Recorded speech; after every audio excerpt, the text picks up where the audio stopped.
সুপ্রিয় শিক্ষার্থীবৃন্দ, আজ আবার তোমাদের সাথে অনলাইন ক্লাসে যুক্ত হলাম।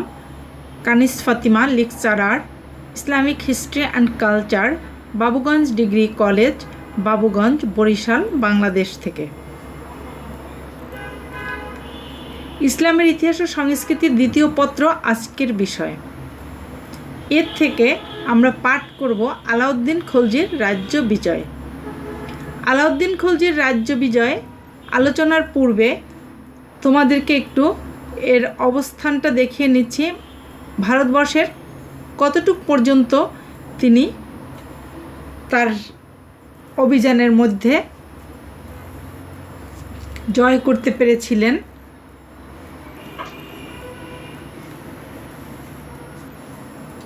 ভারতবর্ষের মানচিত্রটা হলো এই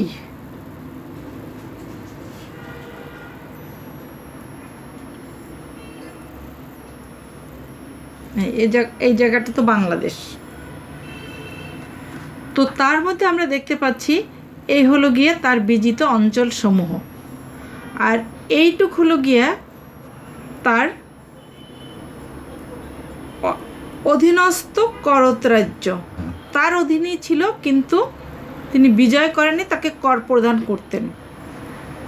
এখন আমি মনে করি তোমরা এর থেকে দেখতে পাচ্ছ যে ভারতবর্ষের প্রায় পুরোটাই, কারণ এতটুকু শুধু বাদ ছিল, এই যে এই অংশটুকু শুধু বাদ ছিল, বাকিটা পুরোটাই তার কর্তৃত্বে চলে গেছে। তো এই মানচিত্রের দৃষ্টিকোণ থেকে আমরা এটুকু উপলব্ধি করতে পারছি যে আলাউদ্দিন খলজির রাজ্য বিজয় সফল হয়েছিল এবং বেশ কৃতিত্বের ছাপ উনি রেখেছিলেন। আমরা এখন চলে যাই এই আলাউদ্দিন খলজির রাজ্য বিজয় পড়লে আমরা আজকে কী কী শিখব বা আমাদের শিক্ষণফল কী হবে। আলাউদ্দিন খলজির প্রাথমিক জীবন ও সিংহাসনে আরোহণ আমরা জানতে পারবো বা শিখতে পারবো। প্রাথমিক সমস্যাবলী জানব, উত্তর ভারতের রাজ্যসমূহ বিজয় করছে সেটা জানব, দক্ষিণ ভারতের রাজ্যসমূহ বিজয় করছে সেটা জানব, এবং দাক্ষিণাত্য নীতি মূল্যায়ন করা যাবে। প্রথমে আসি তার প্রাথমিক জীবন ও সিংহাসনে আরোহণ।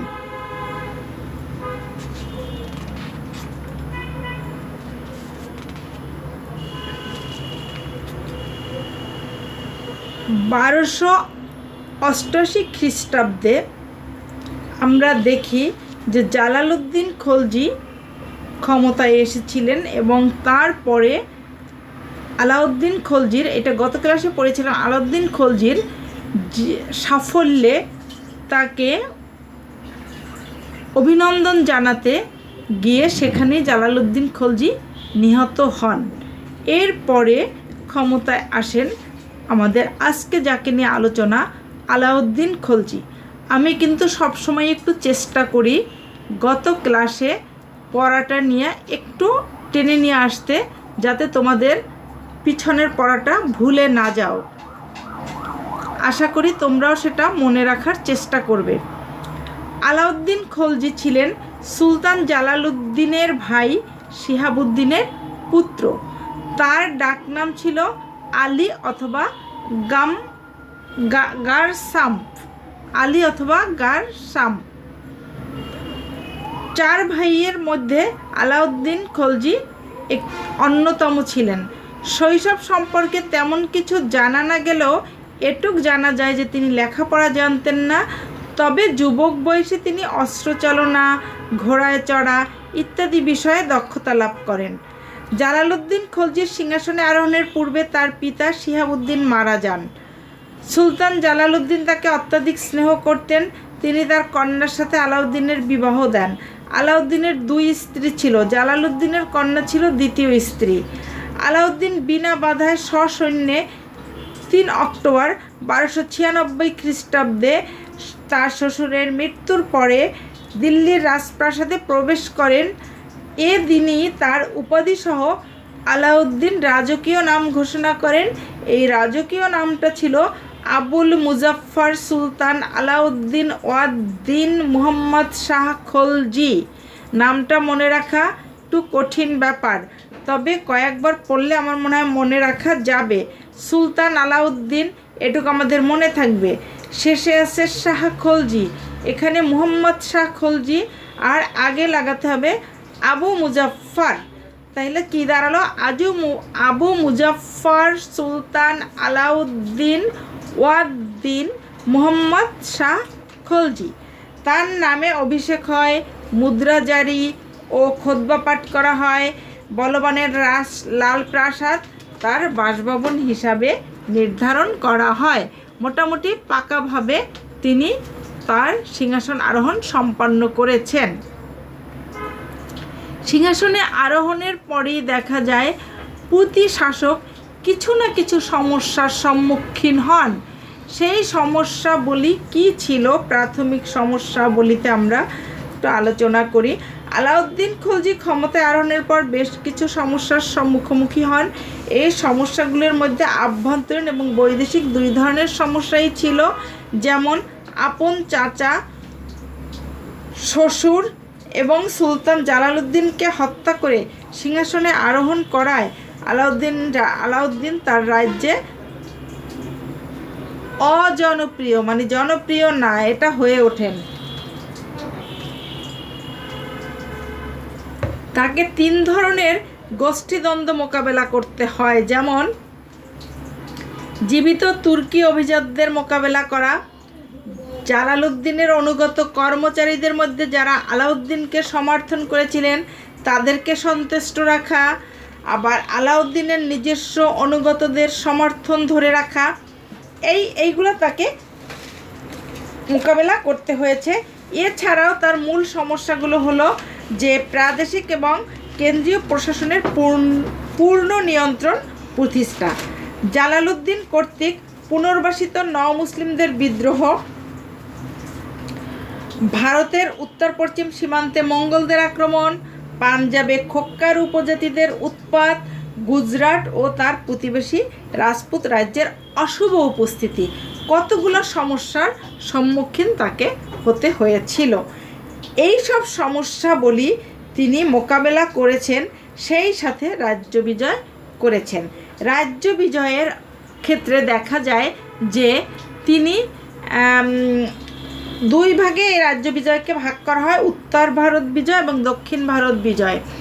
এই রাজ্য বিজয়ের জন্য তার যে একটা আগ্রহ ছিল সেটা এইভাবে ঐতিহাসিকরা লিখেছেন যে উনি উচ্চাভিলাষী ছিলেন, যুদ্ধপ্রিয় ছিলেন এবং একজন সাম্রাজ্যবাদী শাসক ছিলেন।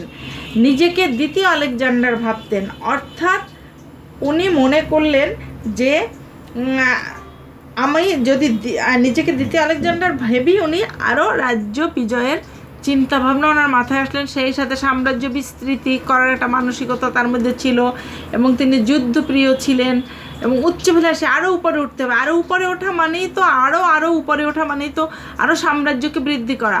কাজী এইসব মিলিয়ে উনি দেখা গেছে যে উত্তর ভারত বিজয়ের দিকে প্রথমে দৃষ্টি দেন। প্রথমেই কী করেন?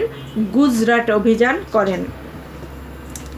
1299 খ্রিস্টাব্দে তিনি গুজরাট অভিযান করেন। গুজরাট ছিল অত্যন্ত সমৃদ্ধশালী অঞ্চল। বিখ্যাত সোমনাথ মন্দিরে গুজরাটে অবস্থিত ছিল। আমরা সুলতান মাহমুদ পড়াতে গিয়া এই সোমনাথ মন্দিরের কথা উল্লেখ করেছি এবং এটা গুজরাটে ছিল, সেটা সুলতান মাহমুদ পড়াতে গিয়ে আলোচনা করেছিলাম।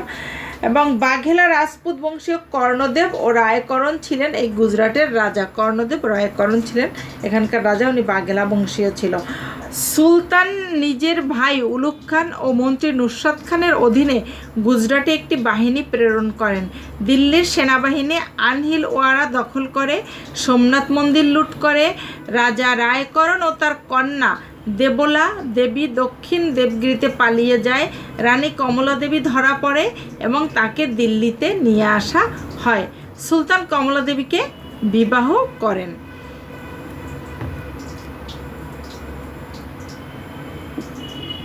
এরপরে উনি রণথম্বরের দিকে দৃষ্টি দেন।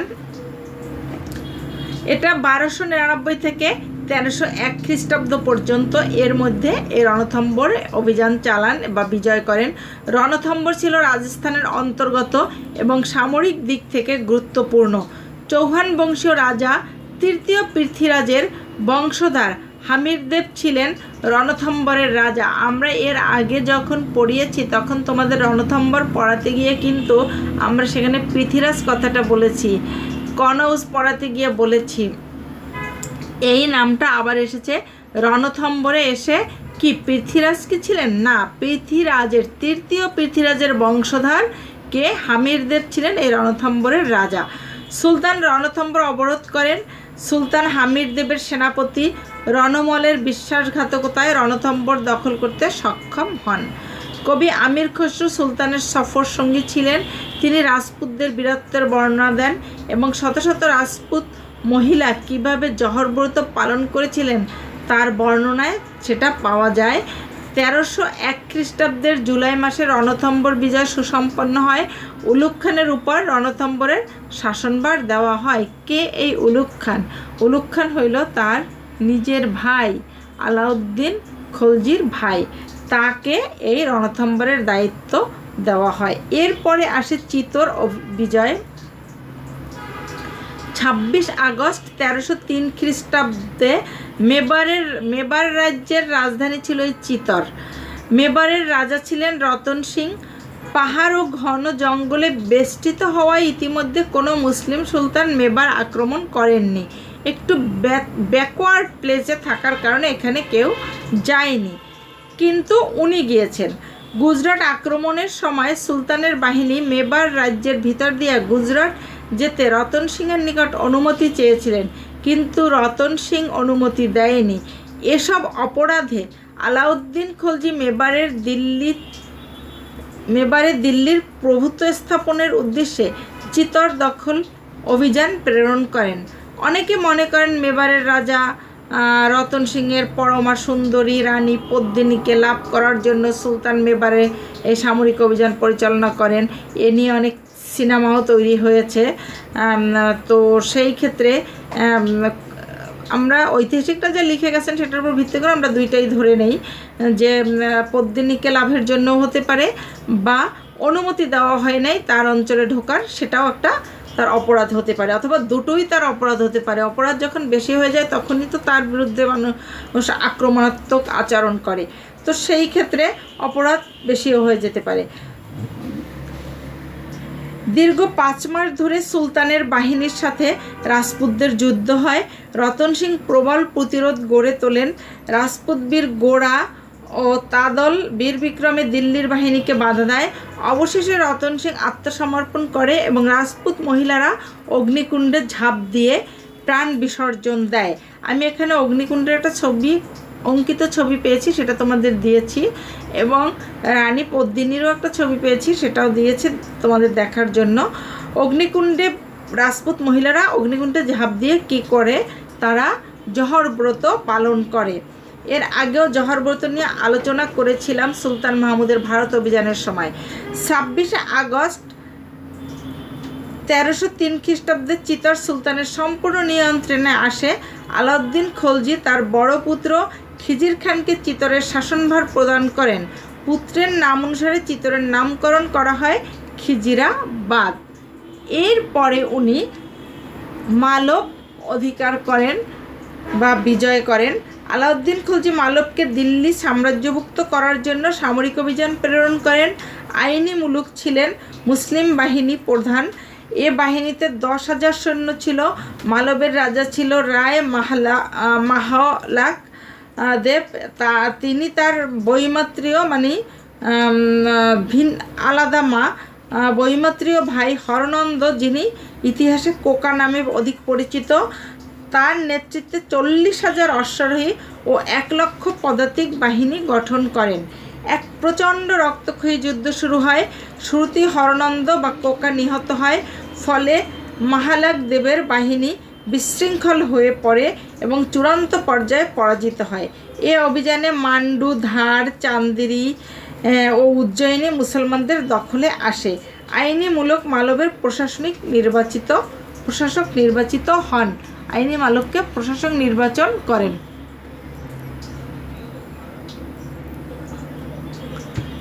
এরপরে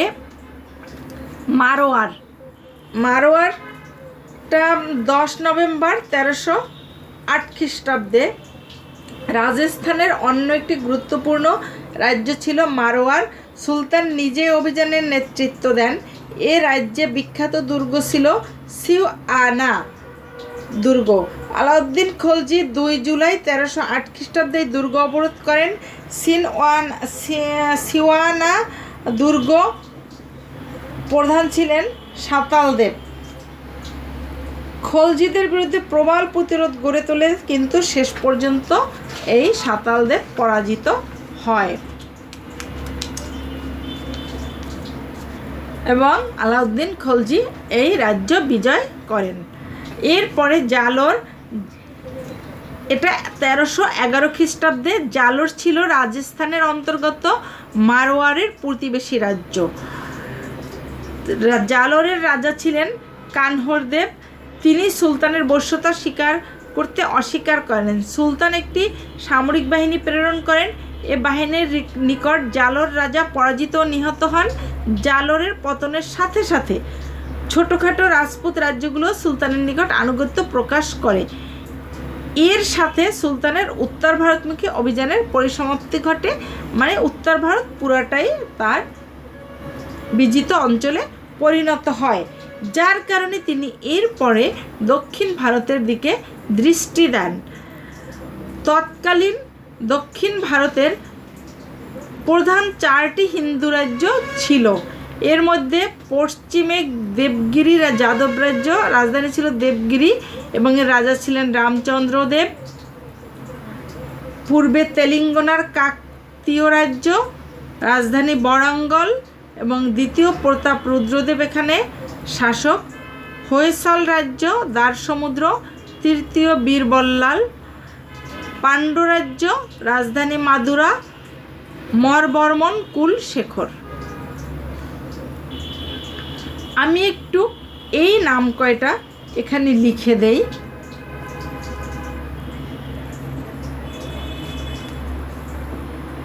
পশ্চিমে দেবগিরি যাদব রাজ্য, পশ্চিমে দেবগিরি,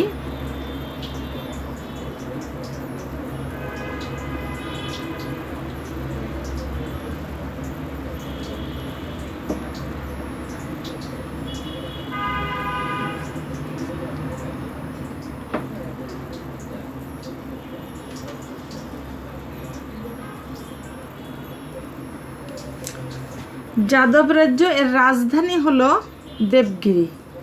উনি কিন্তু এই দেবগিরি আক্রমণ করেন।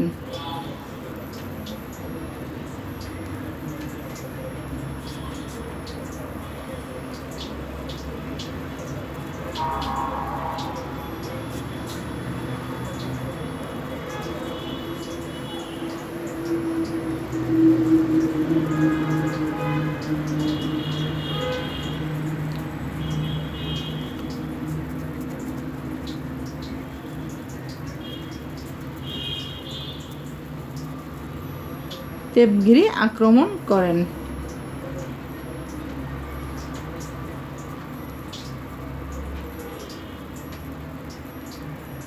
দেবগিরি আক্রমণ করেন। এরপরে হলো পূর্ব তেলেঙ্গানার কাকতীয় রাজ্য।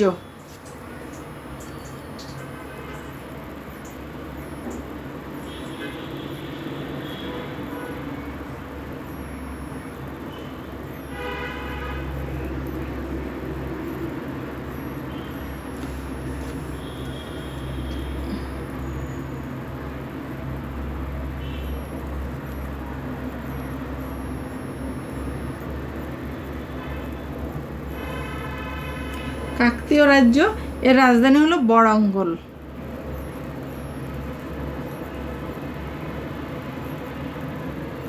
বরাঙ্গল হইল রাজধানী।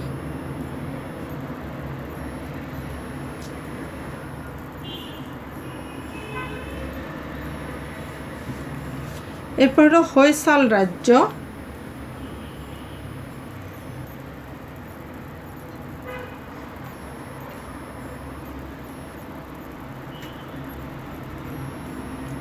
রাজ্য, রাজধানী হলো দ্বারসমুদ্র।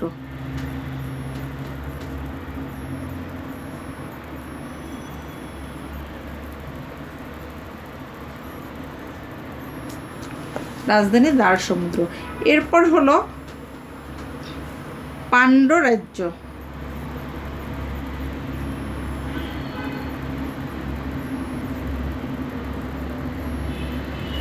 রাজধানী হলো মাদুরা।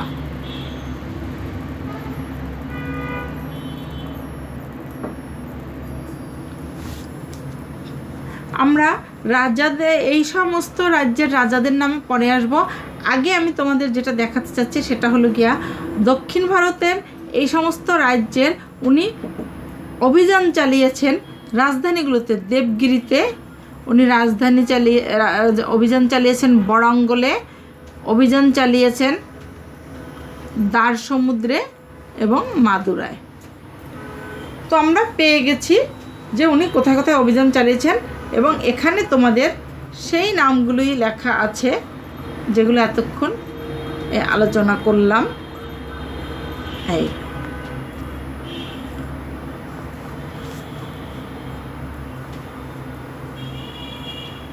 এছাড়া আরও কিছু ক্ষুদ্র ক্ষুদ্র রাজ্য ছিল যেগুলো বর্তমানে নেলোর জেলার অবস্থিত।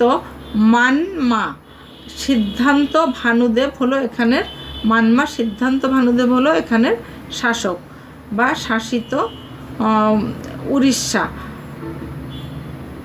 এরপর হলো ঋষি বর্মা শাসিত কোল্লাম, বাকিদেব আনুপেন্দ্র শাসিত মেঙ্গালোর ইত্যাদি। এগুলো হলো ছোট ছোট রাজ্য। তো প্রথমে আসি দেবগিরি।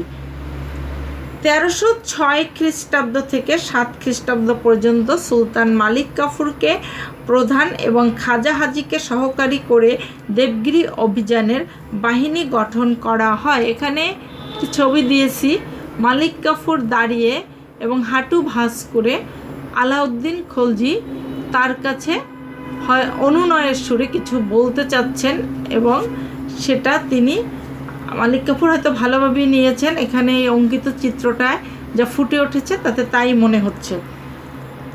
তো আমরা দেখি দেবগিরির প্রথমেই কী করেছে, মালিক কাফুরকে প্রদান করে খাজা হাজিকে সহকারী করে দেবগিরি অভিযানে বাহিনী গঠন করে। মালব ও গুজরাটের শাসনকর্তাদের মালিক কাফুরকে সহযোগিতা করার আদেশ জারি করা হয়। গুজরাটের শাসক ছিলেন আলফ খান। মালিক কাফুর গুজরাটের ভিতর দিয়ে দেবগিরি অভিমুখে রওনা দেন। প্রায় বিনা যুদ্ধে দেবগিরি দখল করে মালিক কাফুর প্রচুর ধন সম্পদ অর্জন করেন। রামচন্দ্র দেব দীর্ঘ 6 মাস সুলতানের অতিথি হিসেবে দিল্লিতে অবস্থান করেন। সুলতান তাকে রায় রায়ান বা রাজা উপাধি দেন।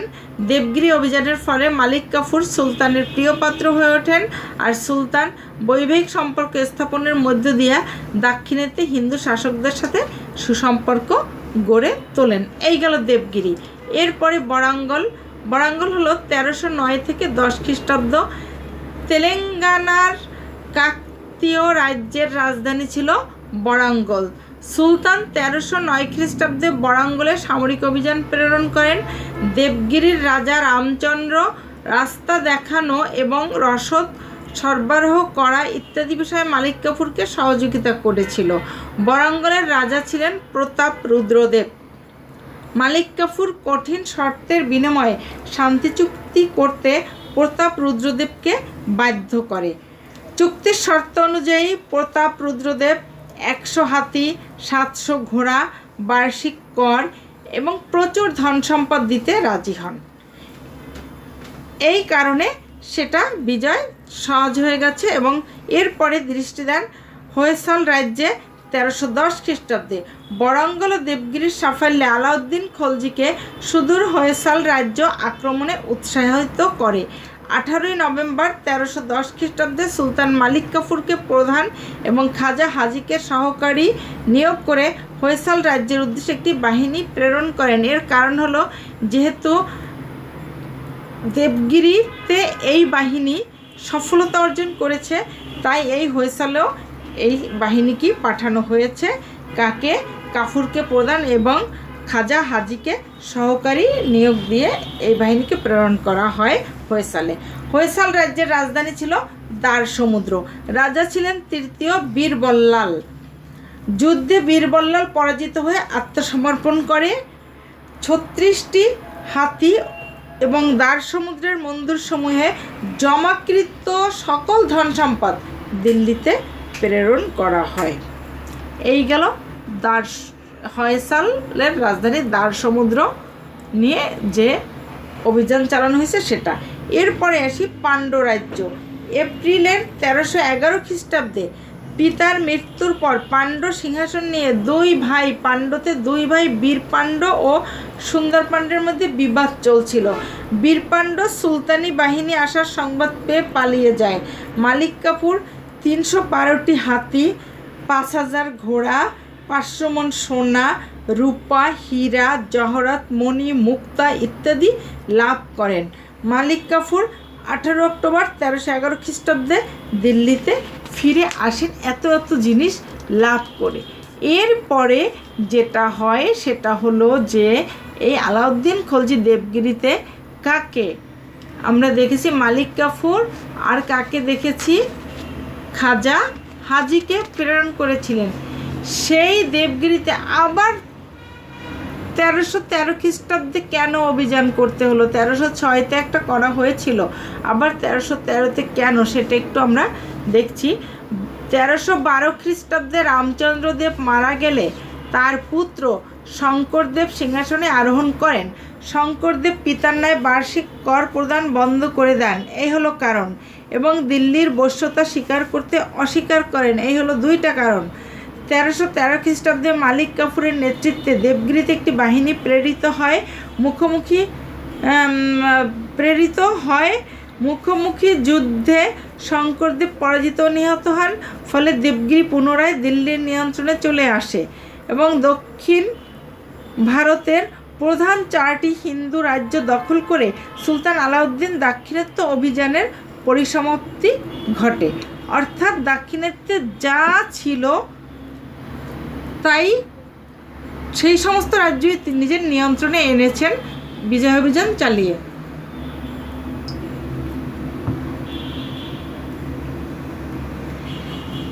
এবং এইভাবেই তিনি দাক্ষিণাত্য অভিযানেরও পরিসমাপ্তি ঘটান। এখন আমরা একটু দেখি যে দাক্ষিণাত্যে উনি অভিযান চালালেন এবং সেই দাক্ষিণাত্যের নীতির মূল্যায়নটা কী কারণে, এখানে এই মূল্যায়নটা একটু আমরা পড়ি, তাইলে আমরা দেখতে পাবো যে কী কারণে। দক্ষিণ ভারতের রাজ্যগুলোর সাথে দিল্লির সম্পর্ক বিশ্লেষণ করলে দেখা যায় আলাউদ্দিন খলজি এক ধরনের রাজনৈতিক কৌশলের আশ্রয় নিয়েছিলেন। দক্ষিণ ভারতের রাজ্যগুলোর কাছে তার প্রত্যাশা ছিল বার্ষিক কর আর আনুগত্য। তিনি দক্ষিণ ভারতে তার ধর্মমত প্রচারের চেষ্টা করেননি, তার ভিতর সাম্প্রদায়িক মনোভাব কাজ করেনি। উপরন্তু তিনি হিন্দু রাজাদের সাথে বৈবাহিক সম্পর্ক স্থাপনের মাধ্যমে রাজনৈতিক সুবিধা আদায়ের চেষ্টা করেন। এইটাই ছিল তার দাক্ষিণাত্য নীতি, বা এই নীতির মাধ্যমেই তিনি সমগ্র ভারতে, আমি বলবো সমগ্র ভারতে তার সাম্রাজ্য স্থাপন করতে সক্ষম হয়েছিলেন। তো শিক্ষার্থীবৃন্দ, আজকে এ পর্যন্তই। আগামী ক্লাসে আমরা আলাউদ্দিন খলজির শাসন ব্যবস্থা নিয়ে আলোচনা করব। আশা করি তোমরা পড়ে আসবে। আর এই কথাটা একটু শেষে আমাকে বলতেই হচ্ছে যে মাদক বিরোধী আন্দোলনে আমাদের সবাইকে সক্রিয় ভূমিকা রাখতে হবে। আমরা এগিয়ে না আসলে একটি জাতিকে রক্ষা করা যাবে না। আর তোমরা এ ব্যাপারে কখনো কম্প্রোমাইজ না, এ ব্যাপারে সবসময় স্ট্রংলি প্রতিবাদ করার চেষ্টা করবে। আমাদের করোনাকালীন সময় চলছে, তাই আমরা সকলে স্বাস্থ্যবিধি মেনে চলবো। তোমাদেরকে তাই বারবার বলছি যে স্বাস্থ্যবিধি মেনে চলতে হবে, সামাজিক দূরত্ব বজায় রাখতে হবে, তবেই সুস্থ ও ভালো থাকা যাবে এবং করোনা মুক্ত হওয়া সম্ভব হবে। থ্যাঙ্কস সকলকে।